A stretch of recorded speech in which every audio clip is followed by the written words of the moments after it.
miracle working God. He's the miracle working God. Brothers and sisters, arákùnrin arábìnrin mi, you need to get acquainted with Christ. o ní láti súnmọ́ Jésù tímọ́tímọ́. You need to be married to him O ní láti gbà á ní ọkọ. so that you can experience the best that God has for your life. Kò bá lè ní ìrírí ohun tó dáa jù tọ́lọ́run ní fún ayé rẹ. You know, there are some of us that think you have to pray hard. Ẹlòmíín bẹ nínú wa tó sọ pé alérò ipa ní láti gbàdúrà àgbà yìí lẹ̀. There are people that say, àdúrà yín ò hot tó. Àwọn míín bẹ tí wọ́n sọ pé your prayer is not hot enough. You know, as I keep on growing, I discover that when you think like that about God, you are making God to look hard. Bí mo ti ń dàgbà sí nínú ìgbàgbọ́, mo wá rí i pé nígbà tó bá ní irú èrò bẹ́ẹ̀ nípa Ọlọ́run, òun sọ pé Ọlọ́run tó rorò lọ sí. Answers to your prayer does not rely on your effort. You should not be self-focused. When God answers your prayer, he answers your prayer because of the finished work of Christ on the cross. Ìdáhùn sí àdúrà rẹ kò ní í ṣe lórí bó ti ṣe gbàdúrà kíkankíkan sí. Ìdáhùn sí àdúrà rẹ ní í ṣe pẹ̀lú iṣẹ́ tí Kristi ti parí lórí igi àgbélébùú rẹ̀. You know, people normally say, you have to confess your generational cause. We have to do deliverance for you. You will not see Jesus doing deliverance the way people are doing deliverance today. Tàbí rí àwọn èèyàn lónìí, wọ́n ní ó jẹ́wọ́ ẹ̀ṣẹ̀ rẹ̀, ó jẹ́wọ́ àwọn ègún àti ìrandíran rẹ̀ ká tó lè ṣe ìtúsílẹ̀ fún ọ. Ẹ ò lè rí Jésù kó ní káwọn ènìyàn ká máa jẹ́wọ́ ègún àti ìrandíran tàbí kó ṣe ìtúsílẹ̀ fún wọn. And when you study your Bible, you will see that Jesus didn't even believe in generational cause for a believer. Tó o bá wo Bíbélì rẹ dáadáa, wàá rí pé Jésù ò tilẹ̀ ní ìgbàgbọ́ lórí ìran ègún àti ìrandíran fún ọmọ Ọlọ́run. But you need to study Christ Ṣùgbọ́n ní láti ṣàkíyèsí Kristi. so that you will really know what God looks like. Kò bá lè mọ bí Ọlọ́run ti rí ní But tòótọ́. in verse 16, Ní ẹsẹ̀ kẹrìndínlógún. this verse 16 is amazing to me. Ẹsẹ̀ kẹrìndínlógún yìí ó yà mí lẹ́nu. He said, for by him were all things created. Ó ní nítorí nínú rẹ̀ lè àti dá ohun gbogbo. All things were created Ohun by gbogbo him lè a dá láti inú rẹ̀. that are in heaven, Ohun tí ń bẹ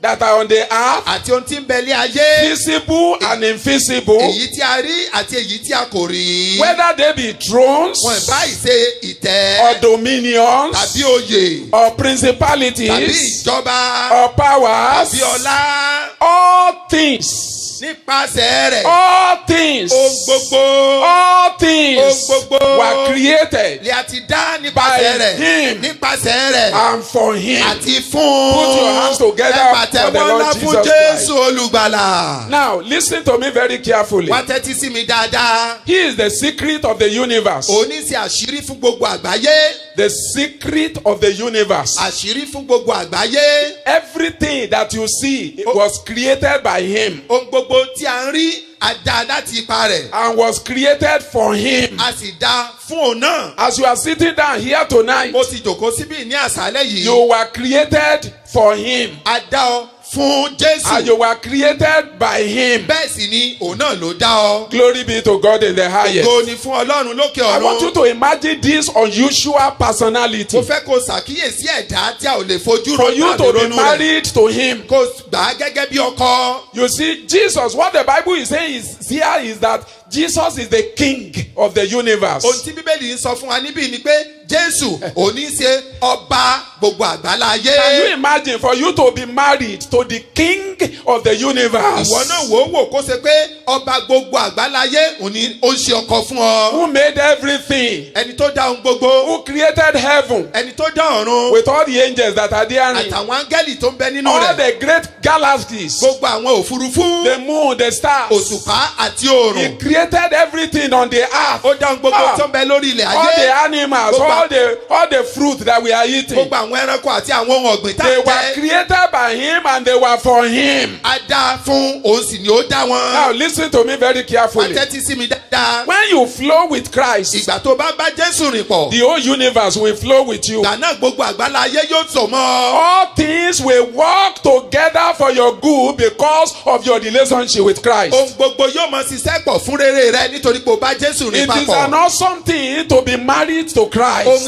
ìyanu ni fún ọ láti gba Jésù The gẹ́gẹ́ gẹ́gẹ́ bí greatest ọkọ. thing that can ever happen to you in this world is not to become a professor. It's not to have houses here and houses there, but to be connected with the King of the universe. Ohun tó ga jùlọ ìyanu tó lè rí gbà nínú ayé yìí kò ń ṣe pé kó di professor tàbí kó kọ́lé sọ̀hún kó kọ́lé síhìn kó nílẹ̀ níhìn kó nílẹ̀ lọ́hùn. Ohun tó ga jù ni pé kó mọ Jésù Olúwa. You know, when you are going in a boat, Ìgbà tó bá ń lọ nínú ọkọ̀ ojú omi. a good sailor will normally flow with the wind. Adarí ọkọ̀ ojú omi ibi afẹ́fẹ́ bá lọ òun náà lòun náà ó When lọ. you go with the wind, your speed will be amplified. Ìgbà tó bá ń lọ sí ìhà ibi tí afẹ́fẹ́ kọrí sí ìrìn àjò rẹ ó yá. Your journey will be maximized. Ìrìn àjò rẹ yóò tètè yá But kankan. when you are flowing opposite, Ṣùgbọ́n ní ìgbà tó bá dojúkọ bí tí you will be afẹ́fẹ́ kọjú struggling and sí. struggling and be struggling and be struggling with everything. Ìṣe ni gbogbo nǹkan yóò mọ wàá mọ bá wọn In jìjàkadì. fact, your boat can capsize. Ọkọ̀ ojú omi rẹ tilẹ̀ lè rìrà So pátápátá. when you flow with Christ, Ìgbà tó bá bá Jésù rìn now papọ̀. I just pray that the Lord will open your understanding tonight. Ìbá ti wù mí tó pé kí Olúwa sí òye rẹ ní àṣálẹ́ When you yìí. decide that I'm going to follow Christ, Ìgbà tó bá pinnu pé n ó bá Jésù let me rìn. tell you, the stones of the field will be at league with you. Jẹ́ n sọ fún ọ gbogbo àwọn òkúta tó ń bẹ nínú ìgbẹ́ ni wọ́n bọ̀ ọ̀dọ́ Because rẹ̀. he made the stones. Nítorí pé òun ló dá àwọn òkúta. The creation, the entire creation will align for your good. Gbogbo ìṣẹ̀dá Ọlọ́run ni wọ́n pàpẹ́ fún ọ, wọ́n so mọ́ ọ. Listen to this. Tẹ́tí sí Do eléyìí. you know before Adam and Eve fell out with Christ in the Garden of Eden, Ìjọ mọ̀ pé kí Ádámù àti Éfà kan tó ṣubú nínú ọgbà Édẹ́nì. do you know the whole creation was ministering for the good of Adam and Eve? Ìjọ mọ̀ pé gbogbo ìṣẹ̀dá Ọlọ́run ló ń ṣiṣẹ́ ìránṣẹ́ fún Ádámù àti Éfà. God brought lion, brought all of them. They were not devouring, and Adam named them one by one. Ọlọ́run mú kìnìún àti gbogbo àwọn ẹran yòókù wá sọ́dọ̀ Ádámù, wọn ò mọ̀ pa wọ́n, ṣùgbọ́n Ádámù sọ wọ́n lórúkọ. But the moment they turned their back against Christ in the garden, Ṣùgbọ́n ní kété tí wọ́n kẹ̀yìn wọn sí Kristi nínú ọgbà even Édẹ́nì. mosquitoes started fighting man. Yànmùyánmú bẹ̀rẹ̀ sí ní bẹ́ẹ̀ nìyàn jà. Can you imagine that? Ìjọ wọnú ẹ̀yẹ́ The whole yẹn wò. creation rebelled against man Gbogbo ṣẹ̀dá wá kẹ̀yìn sí ìran because ènìyàn. we fell out with Christ. Nítorí pé a kẹ̀yìn sí Kristi. That's why the Bible says he is the one that created everything. Ìdí ni tí Bíbélì sọ fún wa pé òun ló dá ohun gbogbo. In the millennium, Nínú ìjọba ẹgbẹ̀rún oh, ọdún. it's going to be wonderful. Yóò jẹ́ ohun ìyanu. The whole creation, the Bible said, will be delivered from their bondage of corruption by Christ. Bíbélì sọ fún wa pé gbogbo ìran ènìyàn àti ìṣẹ̀dá àgbálá ayé náà ó gbà kúrò nínú ìgbèkùn wọn láti ọwọ́ Kristi. I want to ask you tonight, Mo fẹ́ bi ọ ní àṣálẹ́ are yìí. you just a church goer or do you really know Christ? Ìjọ kan tí ẹ ń lọ sí ilé ìjọ lásán ni àbó tí ẹ mọ Jésù lóòótọ́. Are you just bearing Christian name or you are married spirit to spirit with the King of the universe? Tó kulẹ̀ ń jẹ́ orúkọ Kristi nìkan ni àbí ẹ̀bí rẹ pẹ̀lú ẹ̀mí tí Kristi ti so papọ̀. All things were created by him. Ohun gbogbo ni a ti pàṣẹ rẹ̀ Let me dá. tell you tonight, Jẹ́ sọ fún ọ ní if you àṣálẹ́ have been yìí. living your life without Christ, Tó bá ti gbé ìgbé ayé rẹ láì ní Kristi. you are a man to be pitied. Ẹni tá a bá mọ káàánú ni ọ́. Everything will fight against Ohun you. gbogbo tó yọ ká ní ó kojú ìjà You sí remember ọ. Jonah? Rántí Jónà. Jesus told him, go and preach in Nineveh. Jésù sọ fún pé lọ wàásù ní He said, no, I Nínéfè. want to go to Tarshish. Ó ní rárá o Táṣísì ni mo fẹ́ And do you lọ. know, the wind started fighting him. Ǹjẹ́ o rí pé afẹ́fẹ́ kọjú ìjà sí i? The sea that was created by Christ started fighting him. Òkun tí Kristi dá ó kọjú ìjà The sí i. fish came and swallowed him up. Ẹja inú òkun wá ó gbé Jónà mì. When you don't align with Christ, everything in the universe will be resisting you. Ìgbà tó o bá bá Kristi rìn ohun gbogbo tó ń bẹ nínú ayé ni wọ́n kẹ̀yìn sí I ọ. want you to know tonight, Mo fẹ́ kó o mọ̀ ní you have àṣálẹ́ to yìí. take your relationship with Christ very serious. Ìbáṣepọ̀ rẹ pẹ̀lú Kristi kó o mu ní ọ̀kún The dùndùn. mistake many of us are making is that you are looking to the government. Àṣìṣe tí ọ̀pọ̀ wa ń ṣe ni pé ìjọba la fi ọkàn wa lé We are looking lórí. to our uncle to help us. Àwọn ẹ̀gbọ́n wa là ń retí But ìrànlọ́wọ́ let me lọ́dọ̀ tell wọn. you, if Christ is not in it, the thing will not work. Jẹ́ wá sọ fún ọ bí Kristi ò bá síbẹ̀ o ò lè rí ìrànlọ́wọ́ ń bẹ̀. What a wonderful personality Irú ẹ̀dá ńlá wo lèyí? that God has given to Èyí us. tí Ọlọ́run fi fún wa. That this person can come to live on the inside of us. Irú ẹni bẹ́ẹ̀ wá lè wá mọ gbé nínú ọkàn wa. That as he takes root in our lives, Wípé bó ti ṣe fi ẹsẹ̀ múlẹ̀ and nínú we ayé get to wa. know him better and better and better,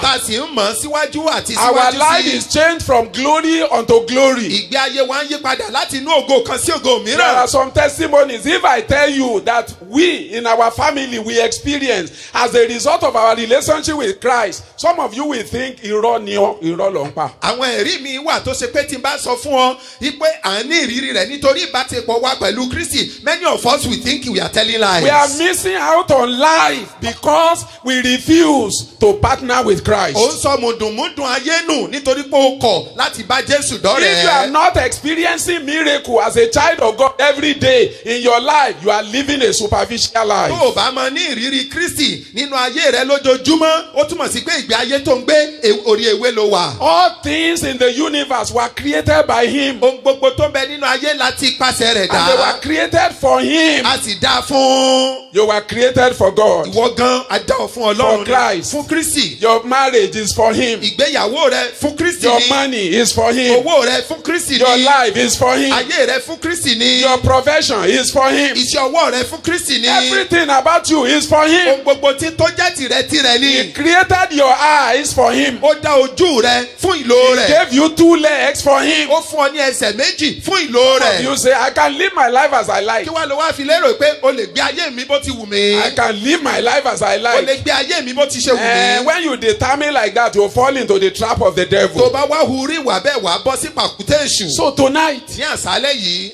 I want to tell you, mo fẹ́ sọ fún ọ. those of you that are already born again, ẹ̀yin tí ẹ ti di àtúnbí. some of us think that we really know Christ. You are born again, you may not know Christ. ọ̀pọ̀ wa lérò pé a ti mọ Kristi. ó ti di àtúnbí oṣù kò lè mọ̀ tí ì mọ Kristi. Paul was praying that I may know him Pọ́ọ̀lù ó ń gbàdúrà pé kí èmi kí ó lè mọ̀ ọ́n. and the power of his resurrection. àti agbára àjíǹde When rẹ̀. you know him, the power of his resurrection will be in operation in your life. ìgbà tó o bá mọ̀ ọ́n agbára àjíǹde rẹ̀ yóò máa ṣiṣẹ́ nínú You will ayé come to rẹ̀. experience the fellowship of his suffering. wàá pòǹgbẹ láti ní ìdàpọ̀ nínú ìjìyà And rẹ̀. you will be made conformable unto his death. kó o sì lè wà ní ìbámu títí di ojú ikú You rẹ̀. see, Christ's life will change you totally. ìyè Kristi yóò yí ayé rẹ̀ God padà. is more interested in whom you become rather than even your happiness. He wants to come and take over the totality of our life so that we can experience the fullness of God. inú Ọlọ́run ó dùn sí irú ènìyàn tó jẹ́ ju ohun tó ń pa ọ́ láyọ̀ lọ. ó fẹ́ ká ní ìrírí nǹkan bá lè gbé ká ó lè fi ẹ̀kúnrẹ́rẹ́ rẹ̀ hàn wá. Look at verse 17 wẹ́sẹ̀ kẹtàdínlógún of Colossians chapter nínú 1. ìwé Kólósè orí kìíní. Another thing about ohun Christ. mìíràn nípa When Kristi. you get home, go and read the whole book of Colossians. tó o bá délé lọ ka gbogbo ìwé Kólósè. If I'm taking them word by word, verse by verse,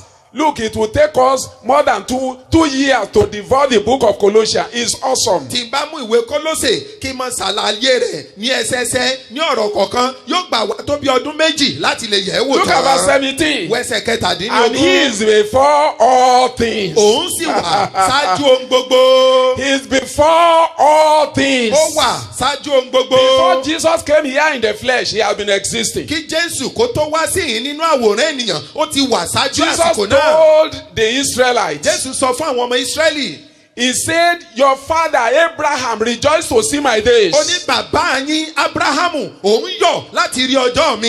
He saw my days and he was glad. ó rí ọjọ́ mi inú rẹ̀ sì dùn jọjọ. They got annoyed inú bí because wọn they didn't know him. nítorí pé wọn ò mọ̀. Some of you are annoyed when we mention the name of Jesus to you because the devil has blinded your eyes. ọ̀pọ̀ yín inú àmọ́ bí yín tá a bá dárúkọ Jésù sí yín nítorí pé èṣù ti dí yín lójú. You know what they told him? ìjà ìmọ̀ tí wọ́n sọ They fún say, who are you? wọ́n ní ta ni ọ́. You are not even up to 50 years. ọtí ìkọ́mọ àádọ́ta How ọdún. can you claim to see Abraham? báwo ló lè sọ pé o rí You Ábúráhámù. see, they reversed the thing. He was saying that Abraham saw me. He Wọ́n- didn't say, I see Abraham. Wọ́n- He is the lesser that sees the greater. wọ́n yí ọ̀rọ̀ rẹ̀ padà kò sọ pé òun rí Ábúráhámù ẹni tó kéré òní máa ń wá ló máa ń rí ẹni tó ga. I want you to know tonight, mo fẹ́ kó o mọ̀ ní this àṣálẹ́ yìí. person we are raising up to you to accept as your Lord and Savior ẹni tá à ń gbé sókè hàn ó pé kó o gbà á gẹ́gẹ́ bí is olùgbàlà the rẹ̀. Ancient of Days. òní arúgbó ọjọ́. Is the one that existed before all things Oleni- came into òun existence. lẹni tó ti ń bẹ kí ohun gbogbo kó tó mọ bẹ́ẹ̀. Before the angels were kí a created. tó dá àwọn áńgẹ́lì. Before our father Adam and Eve were created in the Garden of kí Eden. a tó dá àwọn babaláwa Ádámù Éfà nínú ọgbà Édẹ́nì. Before the world came into kí existence, ayé kó tilẹ̀ tó máa wà. he has been existing. olè òun ti ń bẹ. Look at that verse 17. wẹ́tẹ̀ He kẹtàdínlógún said, yẹn and wò. by him all things consist. àti nínú Wow. rẹ̀ yóò gbogbo dúró ṣọ̀kan. By him nínú rẹ̀ all things consist. yóò gbogbo dúró ṣọ̀kan. What he's saying here is that The word consists there means he holds all things together. ohun tó ń sọ níbi pé gbogbo rẹ̀ dúró ṣọ̀kan ni pé òun ló di gbogbo rẹ̀ mú. He is the one that holds the universe together. òun lẹni tó di gbogbo àgbálá ayé mú. Glory be to God. in the ògo ni highest. fún Ọlọ́run lókè What a ọ̀run. wonderful Savior. irú olùgbàlà ńlá wo I nìyí. always wonder why people want to take their relationship with Christ as a joke. a máa yà mí lẹ́nu èéṣe táwọn èèyàn fi ọwọ́ tẹtẹrẹ mú ìbáṣepọ̀ wọn pẹ̀lú Kristi. Why people are not seeking to know him better and better. èéṣe táwọn ènìyàn òpòǹgbẹ láti mọ̀ síwájú sí He i. is the one that holds all things together. ó ní ẹni tó di ohun gbogbo papọ̀ ṣọ̀kan. Praise God. hallelujah. You know, in quantum physics, they describe the atom. nínú ìmọ̀ ìjìnlẹ̀ nípa àwọn nǹkan tó ń bẹ nínú ayé tá à ń rí wọ́n ṣàlàyé àwọn nǹkan tó so ayé pọ̀. They have not been able to discover what holds the atom together. tó di gbogbo àwọn nǹkan tá à ń rí wọ̀nyí papọ̀ tí wọn ò fi jábọ́ wọn ò mọ tó dì í mú. But the Bible tells ṣùgbọ́n us, bíbélì sọ fún wa.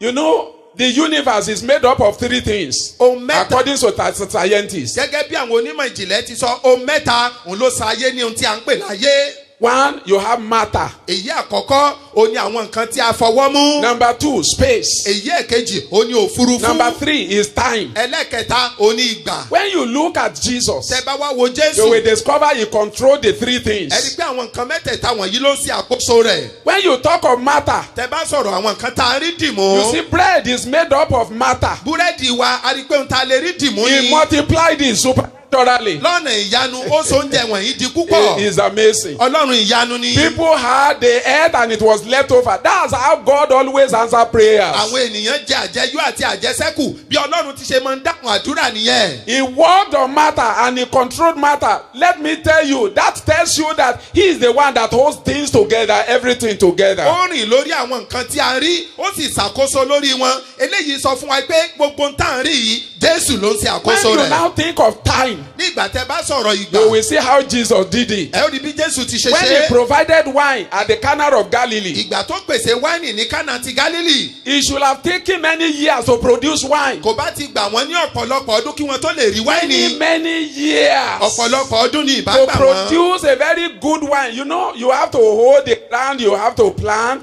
you have to nurture, then you harvest, then you make your wine, then you keep it. The more years it spends in fermentation, the better it is. It must have taken nothing less than maybe 14 to 15 years. ká tó lè ríru wáìnì èyí tí Jésù pèsè fún wọn ó lọ roko wàá kọlẹ̀ wàá fúrúgbìn wàá tọ́jú rẹ̀ wàá kórè wàá kó gbogbo àwọn wáìnì wọ̀nyí wàá tẹ̀ ẹ́ wàá wá kó pamọ́ bó bá ti ṣe ń toró sí bẹ́ẹ̀ ni wáìnì náà ó ṣe dáa tó ó yẹ kó lè tiẹ̀ ti gbà wọ́n tó bí 40 ọdún. But in a tinkling of an eye, ṣùgbọ́n láàrin ìṣẹ́jú akàn what should have taken 14 years, 20 years to do, Jesus condensed time and he changed it into wine. ohun tí ò bá gbà wọ́n ní bí ọdún 14 tàbí 20 ọdún láti lè ṣe Jésù fún àsìkò papọ̀ ó sì ṣe é ní ìṣẹ́jú akàn. Jesus can make what will take you 20 years to achieve. He can make you to achieve in one year. ohun tí ò bá gbà ọ́ ní bí 20 ọdún fún ọ láti rí ṣe Jésù lè ṣe é fún ọ láàrin ọdún Then kan. when you think of space, tó bá wá ronú òfurufú. you will see many places in the Bible where Jesus healed people at a distance. wàá rí Space was not a barrier to him. wàá rí ọ̀pọ̀lọpọ̀ àwọn àkọsílẹ̀ nínú Bíbélì níbi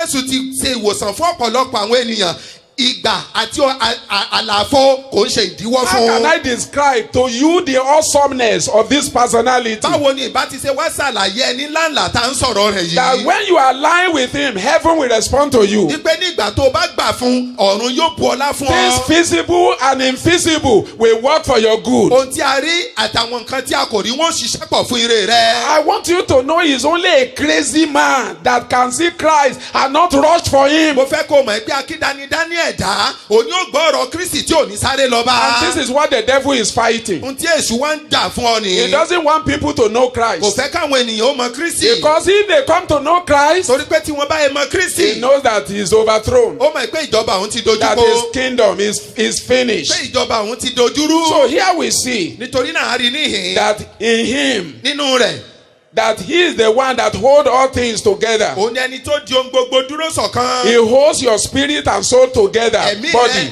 àti ọkàn àti ara rẹ òun ló so wọ́n pọ̀ ṣọ̀kan. Now go to verse 18. wẹ́sẹ̀ kejìdínlógún. You see, look at this Christ. It's the secret of miracles. Kristi tá ń sọ̀rọ̀ rẹ̀ yóò ní àṣírí sí àwọn ìyanu. In Christ, heaven and earth has come to kiss together. Nínú Kristi, ó ní ọ̀run àti ayé ti papọ̀ ṣọ̀kan. When you know him, you will be rolling on the ground before him and be worshiping him all the day long. Tó o bá mọ̀, wàá máa yí kítíkítí ní lẹ́lẹ̀, wàá máa sìn ní gbogbo ọjọ́. Sometimes I've wept and cried and said, God, how did I come to even know you at all? Ìgbà mìíràn mo ti sọkún màá ní Ọlọ́run èsè báwo ni mo ti ṣe rìn You tí are mo fi pàdé You are rẹ. so good, Ọmọ tí ẹ dára, so wonderful. ìyanu ni Even ọ́. when you see all the things that he created, you will know that God is love. Tẹ bá rí gbogbo àwọn nǹkan tí Ọlọ́run dá, ẹ ó rí i pé ìfẹ́ ni Ọlọ́run. Miracle working God. He's the miracle working God. No matter what you possess or the position you occupy in this life, if you don't have Christ, the Bible says that you are poor, wretched, blind, miserable, and naked. You cannot enjoy God in this world or live with Him in eternity. Neither can your good works or religion save you. My friend, you need to accept and believe what Jesus Christ has done for you on the cross. If you are ready to do that right now, put your right hand upon your chest and say this prayer from your heart with me. I thank you, Lord Jesus, for taking my place and dying for my sins on the cross. Today, I accept you into my heart as my personal Lord and Savior. Thank you, Lord Jesus, for accepting me. Thank you for receiving me into your kingdom. Thank you for saving my soul. In Jesus' name, I pray. Amen.